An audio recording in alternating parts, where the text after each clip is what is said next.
नमस्कार, आदाब। मैं सदर सैफी और आप देख रहे हैं हमारा खास बुलेटिन। आइए देखते हैं देश व प्रदेश से जुड़ी आज की कुछ खास खबरें।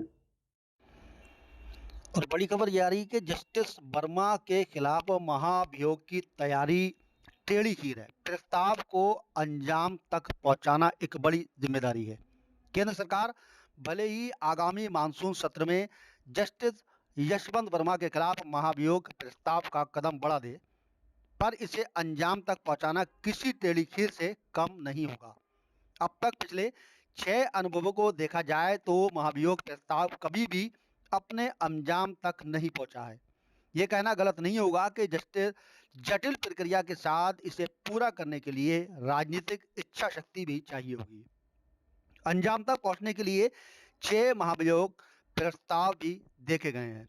वहीं जस्टिस वर्मा के प्रकरण से पहले 6 ऐसे मामले हुए जब किसी जज के खिलाफ प्रस्ताव रखा गया। पहला, जस्टिस जेबी रामास्वामी पहले न्यायाधीश थे जिनके खिलाफ महाभियोग की कार्रवाई शुरू की गई थी। साल 1993 में प्रस्ताव लोकसभा में लाया गया, लेकिन आवश्यक 2/3 बहुमत हासिल करने में विफल रहा। वहीं दूसरा, कलकत्ता हाईकोर्ट के जस्टिस सौमित्र सेन ने 2001 में राज्यसभा द्वारा उनके खिलाफ महाभियोग प्रस्ताव पारित करने के बाद इस्तीफा दे दिया।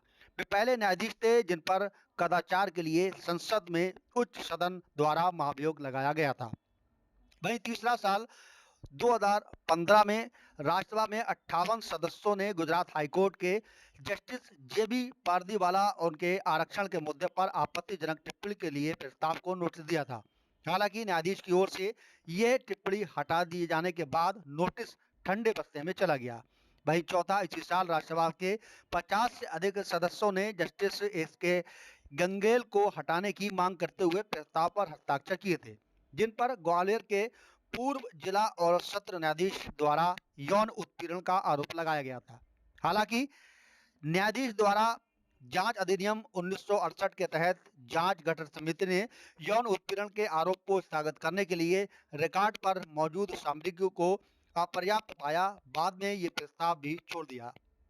इसी बीच में पांचवा, साल 2017 में राज्यसभा के सांसदों ने आंध्र प्रदेश के तेलंगाना हाईकोर्ट के जस्टिस सीबी नागार्जुन रेड्डी के खिलाफ महाभियोग की कार्रवाई शुरू करने के लिए एक प्रस्ताव पेश किया था, लेकिन यह भी आगे नहीं बढ़ सका।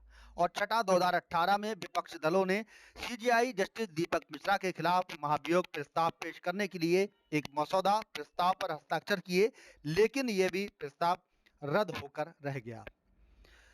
वहीं सुप्रीम कोर्ट और हाई कोर्ट के किसी जज के खिलाफ महाभियोग चलाने की प्रक्रिया सामान्य है। इसका प्रस्ताव भी एक लंबी प्रक्रिया है, जिसे चलाने की शुरुआत अनुच्छेद 124/4 218 में होती है और जजेज इंक्वायरी एक्ट 1968 में गुजर कर पारित होता है। जब राष्ट्रपति इस पर प्रक्रिया में आए फैसले का अंतिम मोहर लगाकर अंजाम तक पहुंचाते हैं, यानी जस्टिस को पद से हटाने के आदेश जारी करते हैं। हालांकि अब तक भारत में किसी जज के खिलाफ महाभियोग प्रस्ताव को अंजाम तक नहीं पहुंचाया जा सका है। सुप्रीम कोर्ट के किसी जज के खिलाफ महाभियोग चलाने की प्रक्रिया संविधान अनुच्छेद 125/4 में निर्धारित की गई है, जबकि अनुच्छेद 218 में कहा गया है कि यही समान प्रावधान हाईकोर्ट के जज पर भी लागू होता है।